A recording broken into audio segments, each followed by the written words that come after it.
The defeat of the first black woman nominee by a major party, nominee of a major party for the presidency by an openly racist and misogynistic candidate seemed to recall the voicelessness and vulnerability of black women during the eras of slavery and segregation, particularly in the Jim Crow South.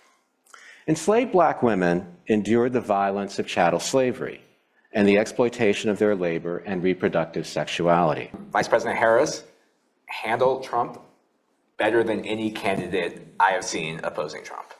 Democrats can always find fault with the person at the top of the ticket, but Republicans will fall in line no matter what. I mean, we're a nation that's plagued with misogyny and sexism, right? And to deny that would be to deny reality. For Harris supporters, losing to Trump, who had repeatedly made vile, racist, and sexist attacks against Harris, was particularly galling. If Kamala Harris had been able to run as Kamala Harris, as opposed to President Biden's Vice President Kamala Harris, that she would have won. So for instance, if you've been watching Fox News for the last 4 years, immigration is a big issue because it's been front and center at the top of news broadcasts. People are getting their news in a particular type of echo chamber where there might not be the editorial kind of gatekeeping that needs to happen so misinformation can proliferate. As a woman, you kind of have to win by a bit more than a male would have to,